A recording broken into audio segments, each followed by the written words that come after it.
கலவரம் என்பது திட்டமிட்டு நடத்தப்பட்டிருக்கிறது. வன்முறை என்பதே முழுக்க முழுக்க அரசியல் நோக்கத்திற்காக நடத்தப்பட்ட சாதிய வன்முறை. தோழர் திருமாவளவன் அவர்களுக்கு வாக்களிக்க கூடாது என்கின்ற ஒற்றை நோக்கத்திற்காக நடத்தப்பட்ட வன்முறை. இதை இந்து முன்னணி தான் முன்னின்று நடத்தியிருக்கிறது. தேர்தல் ஆணையம் இது குறித்து ஏன் இதுவரை பேசவில்லை?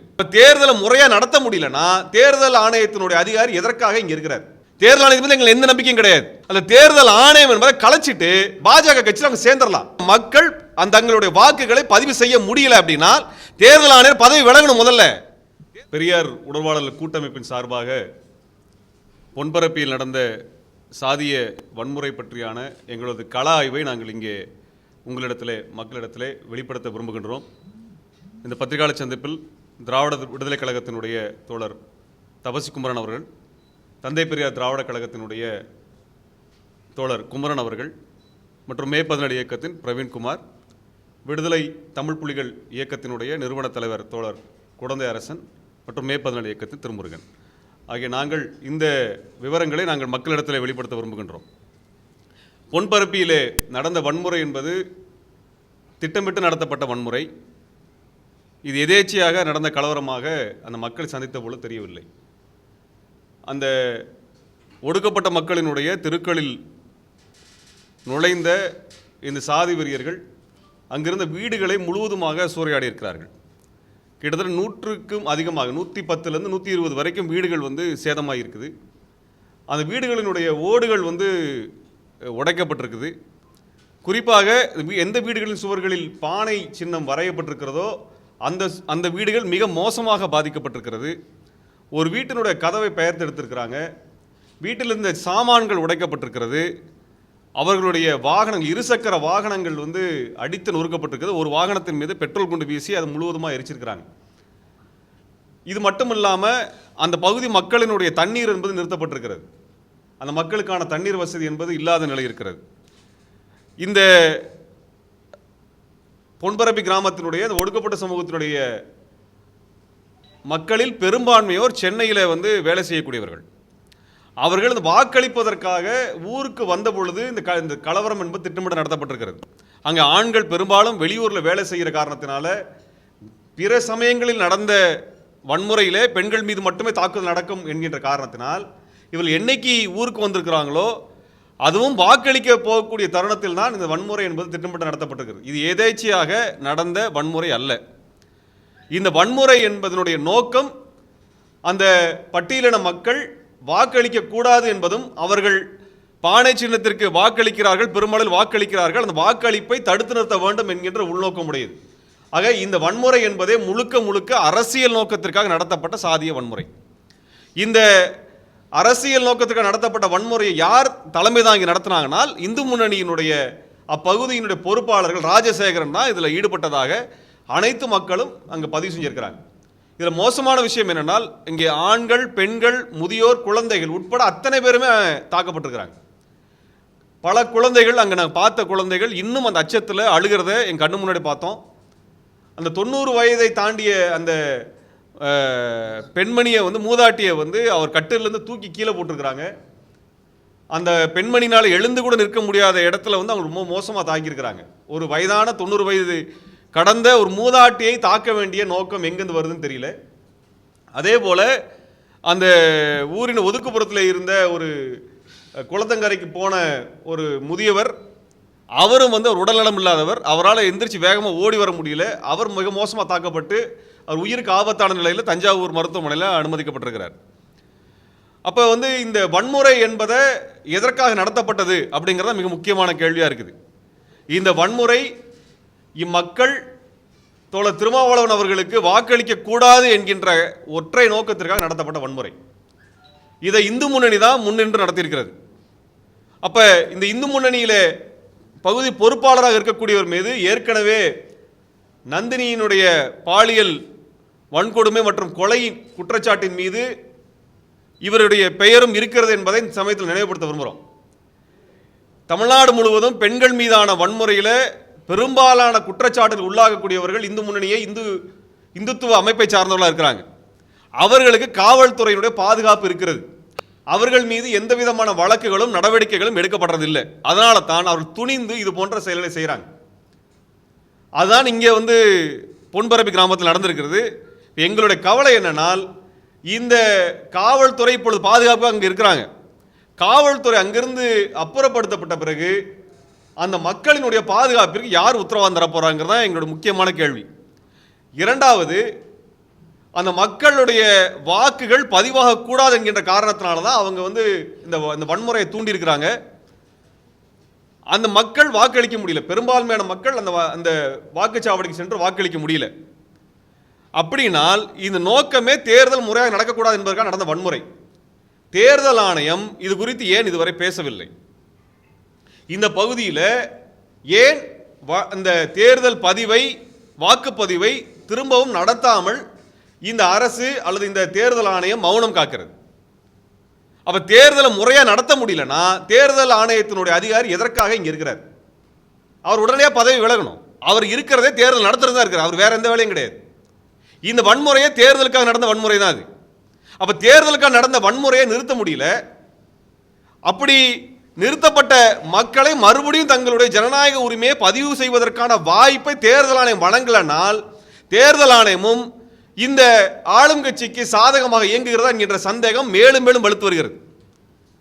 அப்ப இதே மாதிரியான ஒரு முறையை தேர்தல் ஆணையம் அனுமதிக்குதுனால் வரும் காலத்தில் தேர்தல் நடக்கும் பொழுது பட்டியலின மக்கள் தேர்தல் தருணத்தில் வாக்கை பதிவு செய்ய முடியாமல் தடுப்பதற்குரிய அத்தனை வேலைகளையும் இந்துத்துவ அமைப்புகள் செஞ்சதுன்னா தேர்தல் ஆணையம் கைகட்டி இதே மாதிரி வேடிக்கை பார்க்குமா? தேர்தல் ஆணையத்தின் எங்களுக்கு எந்த நம்பிக்கையும் கிடையாது. நாங்கள் தேர்தலின் பொழுது தேர்தலில் பங்கெடுக்காத அமைப்புகள் பொதுக்கூட்டம் நடத்துவதற்கான உரிமை இருக்கிறது, பேச்சுரிமை இருக்கிறது. அது தேர்தல் ஆணையமே எங்களுக்கான அனுமதியை கிட்டத்தட்ட 8 ஊர்களில் மறுத்தாங்க. 8 ஊர்களில் மறுத்திருக்குது. அந்த தேர்தல் ஆணையம் என்பதை கலைச்சிட்டு பாஜக கட்சியில் அவங்க சேர்ந்துடலாம். இந்த அதிகாரிகள் நேர்மையற்ற அதிகாரிகள். ஊழல் என்பது அரசியல்வாதிகள் மீது மட்டுமே சொல்லப்படுறதல்ல, அதிகாரிகள் மீது சொல்லப்படுது.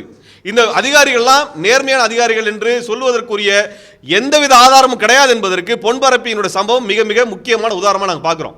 தேர்தலில் வாக்குப்பதிவை அந்த மக்கள் பதிவு பண்ண முடியல, ஜனநாயக உரிமை பண்ண முடியல அப்படின்னால் தேர்தல் கமிஷன் ஆணையர் எதுக்கு இருக்கிறார்? அவர் அது குறித்து இதுவரைக்கும் விளக்க சொல்லல. அவர் ஒரு பூத்தில் போய் அந்த மக்கள் தங்களுடைய வாக்குகளை பதிவு செய்ய முடியல அப்படின்னா தேர்தல் ஆணையர் பதவி விலகணும். முதல்ல தேர்தல் ஒழுங்கு நடத்த முடியல, பதவி விலகுங்க. வேலூர்ல நீங்க தேர்தல் நிறுத்துறீங்க, எதுக்கு? முறையாக தேர்தல் நடத்த முடியாதுங்கிற காரணம் உங்களுக்கு அச்சம் இருக்கிறது, நிறுத்துறீங்க. அப்ப பொன்பரப்பில கிட்டத்தட்ட 300-400 பேர் வாக்குகளை பதிவு பண்ண முடியல. அப்ப நீங்க என்ன பண்ணிருக்கணும்? மறுபடியும் அந்த வாக்குப்பதிவு அந்த பகுதியில் செஞ்சிருக்கணும்.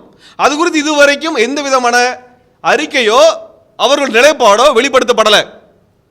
அப்ப நாளைக்கு மறுபடியும் இந்த மாதிரி வன்முறை செஞ்சு ஒடுக்கப்பட்ட மக்கள் தேர்தலுக்காக வாக்குப்பதிவு செய்யக்கூடாதுன்றத தேர்தல் ஆணையமே விரும்புதா என்ன? தேர்தல் ஆணையம் எந்த வேலைக்கு இருக்குதோ அந்த வேலையை செய்யணும். இல்லைன்னா தேர்தல் ஆணையம் இருக்கக்கூடாது. அதை கலைச்சிட்டு வெளியே போயிருங்க. நீங்க நேரம் மோடிக்கோ அல்லது எடப்பாடி அவர்களுக்கோ நீங்க அவருடைய நிறுவனத்தில் போய் வேலை செய்ய போயிருங்க. எதுக்கு தேர்தல் ஆணையத்தில் இருக்கிறீங்க? 2 நாள் ஆச்சு இன்னைக்கு வரைக்கும் தேர்தல் ஆணையம் பேசல. அதை பத்தி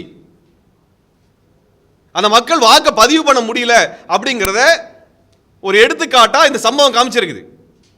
இந்துத்துவ அமைப்புகள் இதே வேலையை செய்யறாங்க. இதே இந்துத்துவ அமைப்புகள் திராவிட கழகத்தினுடைய தலைவரனுடைய காரின் மீது வன்முறை தாக்குதல் நடத்துறாங்க, கூட்டத்தில் வன்முறை தாக்குதல் நடத்துறாங்க. இதுவரை கைது நடக்கல. ஆனா திராவிட கழகத்தினுடைய தோழலை கைது செய்றீங்க. நீங்களே எதுக்கு இந்த தேர்தல் ஆணையத்தில் இருக்கிறீங்க? யார்கிட்ட காசு வாங்குறீங்க? மக்களுடைய வரி பணத்தில் உங்களுக்கு சம்பளம் வருது. மக்கள் வரி பணத்தில் தான் இயங்கிட்டு இருக்கிறீங்க. நீங்க ஒரு கட்சிக்கு சார்பா நீங்க இருப்பீங்கன்னால் ஆளுங்கட்சிக்கு சார்பா இருப்பீங்க, அந்த கட்சியில் உறுப்பினரை போய் சேர்ந்துருங்க. நாட்டில் நேர்மையாக தேர்தல் நடக்குதுங்கிற நம்பிக்கையில அந்த மக்கள் வாக்களிக்கிறாங்க. ஆனால் இங்க தேர்தலில் இது மாற்று கருத்து வச்சிருக்கிறவங்க, ஆளுங்கட்சி விமர்சிக்கிறவங்க பேசக்கூடாது, பொதுக்கூட்டம் நடத்தக்கூடாது, எந்த நிகழ்ச்சி நடத்தக்கூடாதுன்னு ஏதாவது தேர்தல் ஆணையத்தில் அது போன்ற விதிமுறைகள் இருக்கானால் இல்லை. ஆனால் தேர்தல் ஆணையம் செய்யுது. இதோட ஒருபடி மேலே போய் ஒடுக்கப்பட்ட மக்கள் வாக்கு அளிக்க முடியாத நிலைமை உருவாக்கி இருக்கிறாங்க. அதை ஒரு எப்பவுமே சமூகத்தில் வன்முறை செய்யக்கூடிய அமைப்பு செஞ்சுட்டே இருக்குது. அது இந்துத்துவ அமைப்பின் மீது, இந்து முன்னணியின் மீது இதுவரை நடவடிக்கை எடுக்கப்படலை. குழந்தைகள் பாதிக்கப்பட்டிருக்கு. அந்த குழந்தைகள் நேற்றுக்கு நாங்கள் போகும்பொழுது அழுதுட்டு இருக்கிறாங்க. அரசாங்கம் என்ன சொல்லுது? தேர்தல் ஆணையத்துக்கு வெக்கமா இல்லையா? அது இதுவரைக்கும் அந்த காணொலியில், அந்த தாக்குதல் நடத்த காணொலியில் காட்டப்பட்டவர்கள் யாரும் கைது செய்யப்படலை. நேரம் முகம் தெரியுது. அந்த யார் தாக்குதல் நடத்தினாங்க, என்ன தாக்குதல் நடத்தினாங்க, என்ன வார்த்தை பேசினாங்க, அத்தனையும் அந்த காணொலியில் அந்த வீடியோவில் இருக்குது. அவர்கள் அனைவரும் கைது செய்யப்பட்டார்கள். இன்றைக்கு வரை கைது செய்யப்படலை. ஆனா எங்க மேல பொய் வழக்கு போறதுல மட்டும் காவல்துறை முனைப்பா இருக்குது. குண்டர் சட்டம் போடுது, தேசிய பாதுகாப்பு சட்டம் போடுது, யுஏபிஏ சட்டம் போடுது, இதுக்கெல்லாம் முனைப்பா இருக்குது. ஒரு பொதுக்கூட்டத்தில் பேசினாலும் ஆர்ப்பாட்டத்தில் பேசினாலும் வழக்கு பதிவு பண்ண காவல்துறை ஒரு வன்முறை செய்திருக்கிறாங்க, அது வீடியோவும் இருக்குது, அது முகம் தெளிவாக தெரிகிறது. அவர்கள் பேசுகின்ற சாதிய வன்முறை வார்த்தைகள் தெளிவாக கேட்குது. இதற்கு பிறகும் சட்டம் ஒழுங்கு கடைபிடிக்கப்படலைனால் தேர்தல் ஆணையர் பதில் சொல்லணும். அவர் தான் பொறுப்பு. இதுக்கு அவர் சாதி வெறி கொண்டு இயங்குறாரா? அவர் மீதும் இதே பட்டியலின மக்கள் மீதான வன்கொடுமை தடுப்பு சட்டத்தின் கீழ ஏன் வழக்கு பதிவு பண்ணக்கூடாது? நாங்க ஏன் பண்ணக்கூடாது? ஏனென்றால் நீங்க தடுக்குகின்ற அதிகாரம் உங்களுக்கு இருக்கிறது. நீங்க தான் இன்னைக்கு தமிழ்நாட்டினோட சட்டம் ஒழுங்குக்கு பொறுப்புனால் நீங்க இந்த வேலையை செய்யலனால் உங்கள் மீது இந்த வழக்கை ஏன் பதிவு செய்யக்கூடாது என்று நான் கேட்க விரும்புகின்றோம். தோழர் திருமாவளவன் அவர்களுக்கு தேர்தல் சமயத்தில் நடந்த நெருக்கடிகள் தொடர்ச்சியாக நாங்கள் பார்த்துருக்கிறோம். அவருக்கு சின்னம் ஒதுக்கப்பட்ட அந்த பிரச்சனைகள் இருந்து இறுதி வரைக்கும் எப்படிப்பட்ட சூழலை தேர்தல் ஆணையம் உருவாக்கியது என்பதை பார்த்துட்டு இருக்கிறோம். தேர்தல் ஆணையம் சாதிய வன்மத்தோடு இயங்குகிறதா என்கின்ற கேள்வி எழுப்ப விரும்புகிறோம். வெளிப்படையாக கேள்வி எழுப்ப விரும்புகிறோம். வேற ஒண்ணுமே கிடையாது. தேர்தல் ஆணையர் சாதிய வன்மத்தோடு இயங்குகிறாரா என்பதுதான் எங்களுடைய ஒரே கேள்வி. இல்லை என்றால் அரியலூர்ல முறையாக நேர்மையாக தேர்தல் நடத்தியிருக்கணும். தமிழ்நாட்டில் பதட்டம் நிறைந்த பகுதிகளாக அறியப்பட்ட பகுதிகளில் முறையான பாதுகாப்பை வழங்காதது தேர்தல் ஆணையத்தினுடைய குறைபாடு. ஆகவே அவர்கள் இந்த பிரச்சனையில் பொன்பரப்பி பிரச்சனையில் தேர்தல் ஆணையம் நேர்மையற்று இயங்கி இருக்கிறது என்பதை நாங்கள் வெளிப்படையாக சொல்ல விரும்புகிறோம். தேர்தல் ஆணையத்தின் கட்டுப்பாட்டில் காவல்துறை இருக்கிறதுனால் அந்த காவல்துறை முறையாக இயங்குகிறதா என்பதை தேர்தல் ஆணையம் உறுதி செய்யணும். அதை செய்யலை. அதுக்கப்புறம் தமிழ்நாட்டில் தொடர்ச்சியாக வன்முறை செய்யக்கூடிய இந்து முன்னணி அதன் தலைவர் ராமகோபாலன் ஐயர் அவர்களை கைது செய்ய வேண்டும். இந்த பிரச்சனைக்கு அடிப்படை காரணம் அந்த நபர் தான். அவர் தான் கைது செய்யப்படணும். எங்க அமைப்பில் யாரோ ஒரு தோழர் பேசினா எங்க மேல வழக்கு பதிவு பண்றீங்க? திராவிட விடுதலை கழகத்தில் தோழர் ஒருத்தர் மீது வழக்கு பதிவு பண்ணுறதுக்கு பதிலாக தலைவர் மீதான குளத்தூர் மணி அவர்கள் மீது வழக்கு பதிவு செய்து தேசிய பாதுகாப்பு சட்டத்தில் 3 மாதம் சிறையில் அடிச்சீங்க. அவர் நேரடியாக சம்பந்தப்படாத ஒரு போராட்டத்தில் அவர் பேரை இணைத்து 3 மாதம் சிறையில் அடைச்சிங்களா இல்லையா? அப்படி என்றால் இந்து முன்னணி தலைவர் ராமகோபாலன் மீது ஏன் வழக்கை பதிவு செய்து கைது செய்யக்கூடாது? இந்த வன்முறையை தூண்டக்கூடிய அந்த நபர் உயர் சாதியை சேர்ந்த என்ற காரணத்தினால் தேர்தல் ஆணையமும் காவல்துறையும் கைகட்டி வேடிக்கை பார்க்கிறதா? இங்கே சாதிய வன்கொடுமை பட்டியலின மக்கள் மீது நடத்தப்பட்ட இந்த வன்கொடுமை தடுப்பு சட்டத்தின் கீழ் இந்து முன்னணி தலைவர் ராமகோபாலன் அவர்களை கைது செய்து சிறையில் அடைக்க வேண்டும். அதான் எங்களோட கோரிக்கை. வேற ஒன்றும் கிடையாது. உயர் சாதி திமிரோடு தமிழ்நாடு முழுவதும் வெறும் சாதிய வன்முறையை வெறியாட்டத்தை தூண்டிவிடக்கூடிய இந்த நபரை ஏன் இன்னைக்கு கைது செய்யல? இதுவரைக்கும் ஏன் காவல்துறை பாதுகாப்பு கொடுத்துட்டு இருக்குது? இப்ப காவல்துறை பாதுகாப்பு கொடுத்து வன்முறை செய்ய வைக்குதா? அந்த இயக்கத்தை சார்ந்தவர் ஒரு பெண்ணை பாலியல் வன்முறை செய்து கொலை செய்த குற்றச்சாட்டு நபர் மீது இருக்கிறது. அப்ப நீங்க நடவடிக்கை எடுக்கல. இன்னைக்கு அந்த இடத்துல கலவரம் பண்ணியிருக்கிறாங்க, நடவடிக்கை எடுக்காம இருப்பீங்கனால் நாங்கள் உங்கள் மீது ஐயம் கொள்கின்றோம். எங்க சந்தேகப்படுவதற்கான அனைத்து விதமான காரணங்களும் இருப்பதாக நாங்கள் பார்க்கிறோம். ஆக இந்த வன்முறை வெறியாட்டத்திற்கான நியாயம் கிடைக்கணும். அதுல தோழர் குழந்தையரசன் சொன்னது போல அங்க பாதிக்கப்பட்ட மக்களுக்கு நட்டஈடு வழங்கப்படணும், அந்த வீடுகள் மறுசீரமைப்பு செய்யப்படணும். அது மட்டுமல்ல, அங்கே தண்ணீர் குடிதண்ணீர் நிறுத்தப்பட்டிருக்கிறது, குடிதண்ணீருக்கான ஆவணங்களை செய்யணும். அதுக்குரிய அனைத்து ஏற்பாடும் உடனடியாக செய்ய வேண்டும். இது மட்டுமல்லாமல் அங்கே பகுதி மக்கள் என்ன சொன்னாங்கனால் தங்களோட குழந்தைகளை பள்ளிக்கூடத்துக்கு படிக்க அனுப்ப முடியலன்றாங்க, ரேஷன் கடைகளுக்கு பொருள் வாக்குகள் அனுப்ப முடியலன்றாங்க. அது மட்டும் இல்லாமல் தொடர்ச்சியாக எங்களோட வாக்குகளை நாங்கள் முழுமையாக பதிவு செய்வதற்கு வாக்குச்சாவடி எங்கள் பகுதியில் அமையுங்கன்னு கேட்குறாங்க. ஏன் பண்ணக்கூடாது? ஏன் பண்ணக்கூடாது? எப்பவும் பெரும்பான்மை இருக்கக்கூடிய பக்கத்தில் மட்டும் தான் நீங்கள் பண்ணுவீங்களா? ஏன் இவங்களோட பகுதிகளில் நீங்கள் பண்ணக்கூடாது? இதெல்லாம் அந்த மக்களுடைய உடனடி கோரிக்கை. இது அரியலூரினுடைய ஆட்சியாளர் உடனடியாக நடைமுறைப்படுத்தணும். அவர் நேரடியாக சென்று பார்த்து இந்த மக்களோட பிரச்சனையை உடனடியாக நிவர்த்தி செய்ய வேண்டும். இந்த சாதி வெறியாட்டம் ஆடக்கூடிய வன்முறையாளர்கள் மீது உடனடியாக வழக்கு பதிவு செய்து கைது செய்யணும். இதே போல அந்த திருமாவளவன் அவர்களை வரவேற்க செல்வதற்காக குளிர்பானம் வாங்க சென்ற 2 இளைஞர்களை மிக மோசமாக, ஒருத்தர் உயிருக்கு ஆபத்தான நிலையில் மருத்துவமனை அனுமதிக்கப்பட்டிருக்கார், இன்னொருவர் ஜெயங்கொண்டம் மருத்துவமனை இருக்கிறார். அவர்கள் அவர்களை தாக்கியவர்கள் மீது இதுவரைக்கும் நடவடிக்கை இல்லை. அவங்க வேறொரு ஊரில் பண்ணியிருக்கிறாங்க. அந்த வன்முறையாளர்கள் மீதும் வழக்கு பதிவு செய்து கைது செய்யப்படணும். இதான் கேட்க விரும்புகிறோம். இந்து முன்னணி என்கின்ற ஒரு சாதிவெறி மதவெறி அமைப்பு தமிழ்நாட்டில் தொடர்ச்சியாக வன்முறை தூண்டிவிட்டு கொண்டிருக்கிறது. இதே போன்ற ஒரு சூழல் தான் பொன்பரப்பியில் நடந்திருக்கிறது. பொன்னமராவதியிலும் இதே போன்ற சூழலை தான் உருவாக்கியிருக்கிறாங்க. இது எல்லாத்துக்கும் பின்னாடியும் இந்த பாஜகவும் இந்துத்துவ அமைப்புகளும் சாதி வெறி அமைப்புகளும் இயங்குகின்றன என்பதை நாங்கள் இந்த தருணத்தில் பதிவு செய்ய விரும்புகிறோம். தமிழ்நாட்டில் தேர்தல் சமயத்தில் சாதி மூலமாக மக்களை பிரிக்கக்கூடிய வேலையை இந்துத்துவ அமைப்புகள் செய்கின்ற என்பதை நாங்கள் இதற்கு மேலே ஆதாரமாக சொல்லிட முடியாது. காவல்துறை கைகட்டி வேடிக்கை பார்க்கிறது, தேர்தல் ஆணையம் கைகட்டி வேடிக்கை பார்க்கிறது.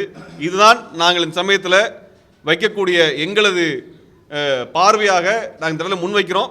ஆகவே இது குறித்தான மக்களிடத்தில் கவனத்தை கொண்டு போக வேண்டும் என்பதற்காக சென்னையில் வருகின்ற செவ்வாய்க்கிழமை 23ஆம் தேதி ஏப்ரல் மாதம் கண்டன ஆர்ப்பாட்டத்தை பெரியார் உணர்வாளர் கூட்டமைப்பின் சார்பாக நடத்த இருக்கின்றோம்.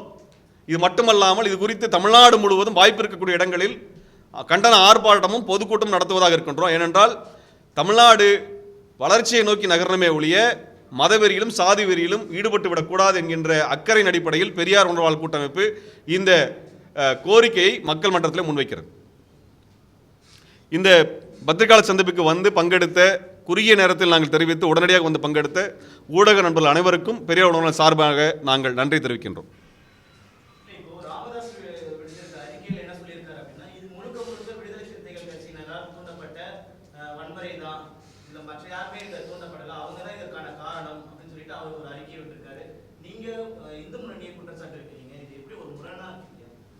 அடிப்படையில் என்னென்னால் விடுதலை சிறுத்தைகள் வன்முறையை தூண்டியிருக்கிறாங்க, கலவரம் தூண்டியிருக்கிறாங்கன்னால் அதற்குரிய ஆதாரங்களை அவங்க தான் சமர்ப்பிக்கணும். எத்தனை பகுதி மக்கள் பாதிக்கப்பட்டாங்க, எத்தனை வீடுகள் சேதமாகிருக்குது, எத்தனை வாகனங்கள் எரிக்கப்பட்டிருக்குதுங்கிறத ஆதாரமாக கொடுத்தாங்கன்னா அது மக்கள் மட்டும் ஏற்றுக்கொள்ள முடியும். நாங்கள் நேரடியாக போய் மக்களை பார்த்துருக்குறோம். பாதிக்கப்பட்டவங்க அத்தனை பேருமே பட்டியலின மக்களாக இருக்கிறாங்க. வீடுகள் தாக்கப்பட்டிருக்குது. பெண்கள் முதியவர்கள் தாக்கப்பட்டதற்கு என்ன பதில் சொல்ல போகிறாங்க?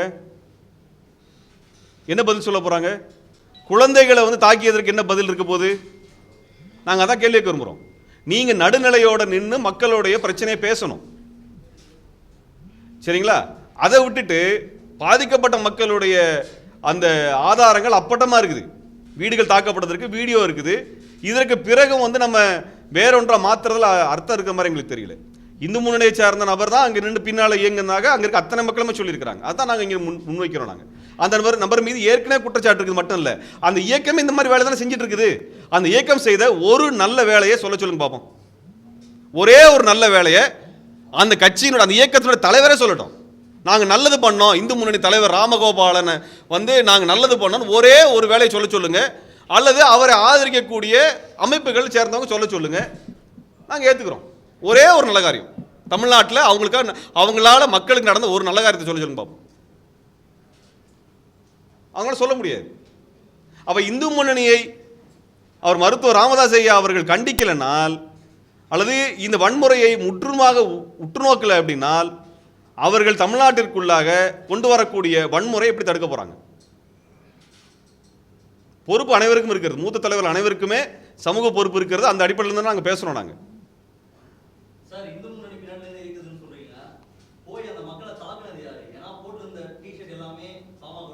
ஆமாம், அதான் அங்கே அடிப்படையில் அது அந்த சாதி வெறியால் தூண்டப்பட்ட நபர்களை வச்சு தான் நடந்திருக்குது. இல்லை, இதில் பின்னாடி இருந்தது ராஜகோபாலங்கிற அந்த நபர் தான் பின்னாடி தூண்டி விட்டுருக்கிறார். அவர் தான் ஆட்களை திரட்டியிருக்கிறார். மிக குறுகிய நேரத்தில் ஆட்கள் திரட்டப்பட்டிருக்கிறாங்க. இங்கே வந்து இந்து முன்னணியா பாட்டாளி மக்கள் கட்சியாகலாம் பிரித்தெல்லாம் இல்லை, அவங்க சாதியாக தான் நிற்கிறாங்க.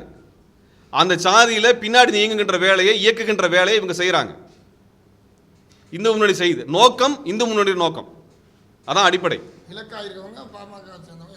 அதான் அவங்க பயன்படுத்தி இருக்கிறாங்க. இது போன்ற சாதி வெறியை தொடர்ச்சியாக வளர்த்துட்டே இருந்தா கடைசியில் ராமகோபாலன் தான் இதெல்லாம் பயன்படுத்திக்குவார், வேற யாரும் பயன்படுத்திக்க மாட்டாங்க. அதான் இங்கே நடந்துட்டு இருக்குது. அப்ப சாதியை மட்டுமே வளர்த்துட்டே போயிட்டு இருந்தா பொதுவாக தமிழன் சொல்ற ஒரு அரசியலை நீங்க பேசுறதுல அர்த்தம் என்ன நான் கேட்க விரும்புறோம்.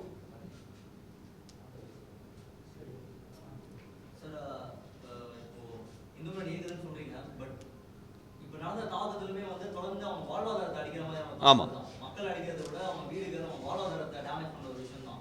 இந்த வரலாறு பாமக இருக்கு. ஆமாம், இருக்கு இருக்கு. இதுக்கு வந்து இந்து முன்னணி எதுக்கு வந்து இயக்கணும்? பாமகவே செஞ்சுட்டு போயிடலாம் சார்.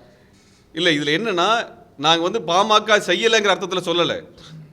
முதல்ல புரிஞ்சுக்க வேண்டிய விஷயம் என்னன்னா, இந்த கலவர ரீதியாக மக்களை பிரிக்க வேண்டிய நோக்கம். அங்கே இருக்க மக்கள் எங்ககிட்ட என்ன சொன்னாங்கன்னா, முதியோர் என்ன சொன்னார்னா, 60 ஆண்டுகள் நாங்கள் இப்படி நடக்கலை எங்களுக்கு. நாங்கள் 60 ஆண்டுகளில் எங்களுக்கு இந்த மாதிரியான வன்முறை நடக்கலை. இப்போ இந்த வன்முறை நடக்கிறதுக்கான நோக்கம் என்ன அப்படிங்கிறத நாங்கள் திரும்ப கேள்வியாக முன்வைக்கிற பொழுது இந்த நபரை பற்றி தான் குற்றச்சாட்டு முன்வைக்கப்படுகிறது. அதனால தான் அந்த நபரை நாங்கள் நோக்கிய கேள்வி எழுப்ப விரும்புகிறோம். நாங்கள் அப்போ இப்படிப்பட்ட வரலாறு சாதி அமைப்புகளுக்கு தொடர்ச்சியாக இருக்கிறத நம்ம மறுக்கலை. இந்த சாதி அமைப்புகளை இன்னைக்கு யார் வளர்த்தெடுத்து பாதுகாக்கிறாங்கன்னா இந்துத்துவ அமைப்புகள் பாதுகாக்கிறது. அதுக்காக இந்த சாதி அமைப்புகளில் பங்கெடுக்கலைங்கிற குற்றச்சாட்டை நாங்கள் சொல்லலை. சாதி அமைப்புகள் இதை செஞ்சுட்டு தான் இருக்கிறாங்க. இன்னைக்கு யார் பின்னாடி இயக்க ஆரம்பிச்சிருக்காங்கன்னா அதிகாரத்தில் இருக்கக்கூடிய இந்துத்துவ அமைப்புகள் செய்யுது. அதையும் சேர்த்து அணைக்கிறோம். அதுக்காக நான் முன்னாடி சொன்ன குற்றச்சாட்டுகள் இல்லைங்கிற அர்த்தம் இல்லை. அந்த குற்றச்சாட்டுகளோடு சேர்த்து தான் இதை இணைச்சு பேசுகிறோம். நாங்கள் இதையும் இணைச்சு தான் நாங்கள் வந்து பேசுகிறோம். ஏற்கனவே இருந்த வன்முறை இன்னைக்கு யார் பயன்படுத்தாங்கிற இடத்துல பேசுகிறோமே ஒழிய அவர்கள் வந்து இதில் குற்றம் இழைக்கலைங்கிறத நாங்கள் வந்து அவர்களுக்கு வந்து நாங்கள் எந்த இடத்துலையும் வந்து ஒயிட் வாஷ் பண்ணலை. நாங்கள் அதில் நீங்கள் இன்னொரு செய்தியை பார்க்கணும். அது என்னென்னா, கையில் சாதாரணமாக டிஷர்ட் போட்டதெல்லாம் சாதாரண ஆயுதம் வச்சுருந்துருப்பான். சில பேர் பார்த்தீங்கன்னா ஏற்கனவே திட்டமிட்டு உருவாக்கப்பட்ட 2-4 பக்கமும் ஆணி அடிச்சுலாம் ஆயுதம் எடுத்துருக்காங்க. ரீப்பர் கட்டையில் ஆணி அடித்து எடுத்து கொண்டு வந்திருக்காங்க, பெட்ரோல் கொண்டு வந்திருக்காங்க. இப்போ இதெல்லாம் திட்டமிடாமல் எப்படி நடந்திருக்கு? ஒருத்தர் திட்டமிட்டு தான் செய்கிறாங்க. அப்போ இலக்கு இவங்க பலியாயிருந்தாலும் கூட திட்டமிட்டது ஒருத்தர் திட்டமிட்டிருக்காங்கிறது இதெல்லாம் தெரிய வருது. சார், மறுவாக்குப்பதிவு குறித்து சட்ட ரீதியாக போகிறீங்களா? ஏன்னா இந்த தொகுதி மறுவாக்குப்பதிவு வேணும்னு நீங்கள் சொல்கிறீங்க. ஆமாம். காவிரெட்டிப்பட்டியில் நாதமேடு பகுதியிலையும் அப்படிதான் 90% அப்போல் பண்ணியிருக்காங்க. மொத்தமாக ஒருத்தங்க வந்து 6000 ரூபாய்க்கு 7 ஓட்டு போட்டு வந்திருக்காங்க. மொத்தமாக அந்த பூத்தை கேப்சர் பண்ணியிருக்காங்க. ஸோ திரும்ப இல்லை, இங்கே மறுவாக்கு பதிவு நடக்கணும்னா கன்னியாகுமரியிலேருந்து ஆரம்பிக்கணுங்க.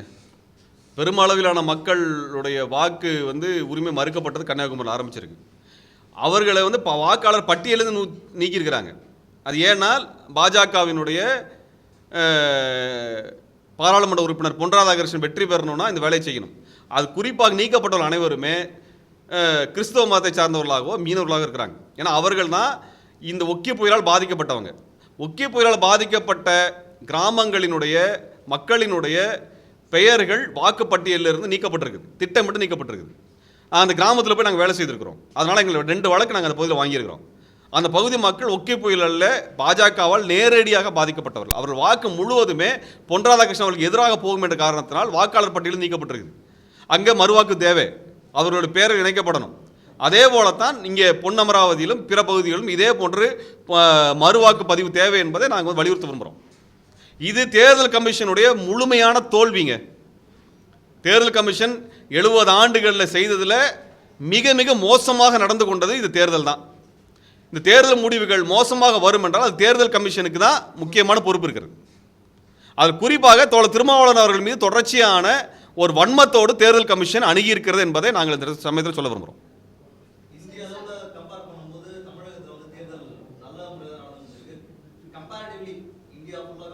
இந்த மற்ற இடத்துல நடக்கலைங்க, இனிமேல் நடக்கிறப்ப பார்ப்போம். நீ உத்தரப்பிரதேசில் பீகாரில் நடக்கும்பொழுது பார்ப்போம், குஜராத்தில் என்ன நடக்குதுன்னு பார்ப்போம், ராஜஸ்தான் மத்திய பிரதேசில் இந்தி பேசக்கூடிய மாநிலங்கள் எப்படி நடக்குதுன்னு பார்த்ததுக்கு பிறகு தான் முடிவு செய்ய முடியும். அதை வச்சுட்டு தான் தமிழ்நாடு முடிவு பண்ணணும். தமிழ்நாட்டின் தரம் என்பது வேறு, இந்தி மாநிலங்களுடைய தரம் என்பது வேறு. தமிழ்நாடு என்பது வளர்ந்த மாநிலம். அப்போ இங்கே இந்த மாதிரியான வன்முறைகள் நம்மளுக்கு நடந்தது கிடையாது. இப்போ இந்த வன்முறைகளை இப்போ கொண்டு வந்துட்டு இருக்கிறாங்க. இந்த சாதி வெறி அமைப்புகளும் இந்துத்துவ மதவெறி அமைப்புகளும் சேர்ந்து கொண்டு இந்த வன்முறை செஞ்சுட்டு இருக்கிறாங்க. அதான் எங்களுடைய குற்றச்சாட்டு.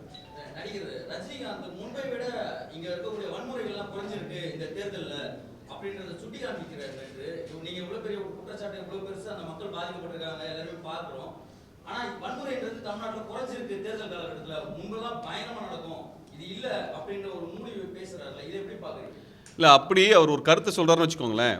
முன்பு எவ்வளோ வன்முறை நடந்தது, இப்போ எவ்வளோ குறைஞ்சிருக்குன்னு அவர் கொஞ்சம் ஆதாரப்பூர்வமாக கொடுத்தாருன்னா நல்லாயிருக்கும்.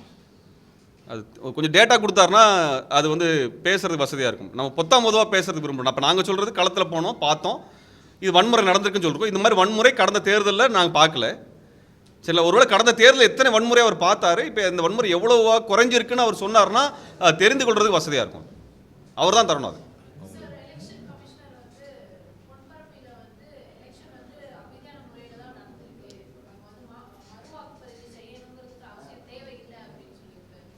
அதாவது ஒருவேளை தேர்தல் கமிஷனர் வந்து அந்த பகுதி மக்கள் தங்கள் விட்டு தாங்களே அடிச்சுட்டான்னு நினைக்கிறாரான்னு தெரியல. 2:30 மணிக்கு ஸ்டார்ட் பண்ணி அப்படின்னா அது எதுக்கு அங்கே வந்து அங்கே சிறப்பு அதிரடிப்படையை வந்து தேர்தல் கமிஷனை வந்து குவிச்சிருக்குங்கிறத அவர் தான் பதில் சொல்லணும். நேற்றுக்கு இரவு அங்கே எஸ்பி அங்கே வந்திருக்கிறார். அவர் ஏன் அங்கே வந்தார்? அந்த பகுதி மக்கள் தொடர்ச்சியாக தாக்கப்பட்டு ஜெயங்கொண்டம் மருத்துவமனையில் இருக்கிறாங்க, தஞ்சாவூர் மருத்துவமனைக்கு போயிருக்காங்க. அவங்கள தாங்களே தாக்கிட்டாங்கன்னு சொல்கிறாரு அவர். அப்போ தேர்தல் கமிஷனர் திட்டமிட்டு தான் இந்த வன்முறையை அனுமதித்திருக்காரு குற்றச்சாட்டுக்கு நாங்கள் வரலாமா இல்லையா? அங்கே வன்முறை நடந்திருக்குன்னு அத்தனை தலைவர்களும் பேசியிருக்கிறாங்க, அறிக்கை கொடுத்துருக்குறாங்க. அங்கே ஊடகங்கள் அதை பதிவு செய்திருக்கின்றன, வீடியோ வெளியே வந்திருக்குது. இந்த வீடியோ அவர் பார்ப்பாரா பார்க்க மாட்டாரா? அப்போ நாங்கள் என்ன கேட்குறோம்னா, தேர்தல் ஆணையர் திட்டமிட்டு தான் இந்த வன்முறையை அரியலூரில் அனுமதித்திருக்கிறார். தேர்தல் இந்த மாதிரி மோசமான தேர்தல் ஆணையரை தமிழ்நாடு வரலாறு பார்த்ததில்லை. அதான் நான் குற்றச்சாட்டு வைக்கிறோம். இந்த தேர்தல் ஆணையர் திட்டமிட்டு வன்முறையை நடத்தியிருக்கிறார்.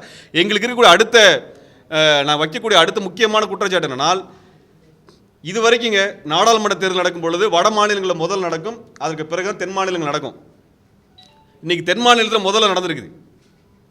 ஒரு மாதம் இந்த வாக்கு எந்திரத்தை பாதுகாப்பதற்கான முறையான பாதுகாப்பு இருக்குமான்னு தெரியல. பல இடங்களில் அந்த வாக்கு எந்திரங்கள் வைத்திருக்கக்கூடிய அந்த அறைகளை கண்காணிக்கக்கூடிய கேமராக்கள் இயங்கவில்லை என்கின்ற குற்றச்சாட்டு முன்வைக்கப்படுது. அந்த கேமராக்களை இயக்க வேண்டாம்னு சொல்லி தேர்தல் கமிஷன்லேருந்து சொன்னதாக பலர் என்கிட்ட சொன்னாங்க ஃபோன் பண்ணி. அது மட்டுமல்ல, அந்த கேமராக்கள் வந்து ஹார்ட் டிஸ்கோட முறையான இயங்குகின்ற ஹார்ட் டிஸ்கோட இணைக்கப்படலைங்கிற குற்றச்சாட்டு வைக்கப்படுது. ஊடகங்கள் கவனத்தில் எடுத்துக்கணும். இப்போ இதெல்லாம் வந்து திட்டமிட்டு நடத்தப்படுகிறனால் தேர்தல் ஆணையர் தான் பின்னாடி நிற்கிறார். இந்த தேர்தல் ஆணையர் நேர்மையற்றவருங்க. நாங்கள் அதுக்கு மேலே வேறு சொல்ல விரும்பலை. நாங்கள் எந்த தேர்தலில் பங்கெடுக்கிற அமைப்புகள் இல்லை, நீங்கள் உட்கார்றவங்கலாம் எங்களுக்கு வந்து அவர் மேலே தனி விருப்பெல்லாம் கிடையாது. ஆனால் நடக்கின்ற முறையை பார்க்கும் பொழுது தேர்தல் ஆணையர் பாஜகவினுடைய நபராக இயங்கிக் கொண்டிருக்கிறார். எப்படி தமிழ்நாட்டின் ஆளுநர் பாஜக நபரோ அதுபோல தேர்தல் ஆணையரும் பாஜக நபராக இருக்கிறார். இங்கே தேர்தல் வாக்கு எந்திரத்தை பாதுகாப்பதற்குரிய முறையான பாதுகாப்பு இருப்பதாக நான் நம்பலை. அந்த அடிப்படையில் தான் இப்போ வந்து அவருடைய கூற்று எதில் இதாகுதுன்னா, இந்த பொன்பரப்பில் நடந்த வன்முறை நடக்கல, அமைதியாக நடந்துன்னு சொல்லும் பொழுதே அவருடைய முகமூடி அம்பலமாகிறது. ஆகவே இந்த எங்களுடைய கோரிக்கை, இந்த பகுதி மக்களுடைய வாக்குரிமை மறுக்கப்பட்டிருக்கிறது. கன்னியாகுமரியிலும் வாக்குரிமை மறுக்கப்பட்டிருக்கிறது. இது போன்ற பல இடங்களில் வாக்குரிமை மறுக்கப்பட்டிருக்கிறது. அந்த வாக்குகளை திரும்ப செலுத்துவதற்கான உரிமை ஒரு அடிப்படை உரிமை. அதை தேர்தல் ஆணையர் மறுப்பார் என்றால் இந்திய அரசியல் சாசனத்துக்கு விரோதமாக தேர்தல் நடக்கிறார் என்ற குற்றச்சாட்டை நாங்கள் வைக்க விரும்புகிறோம்.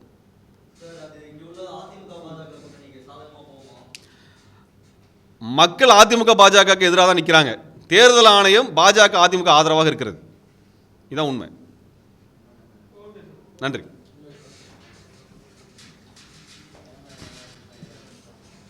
Fun Net Channel. Like, share, comment, subscribe பண்ணுங்க.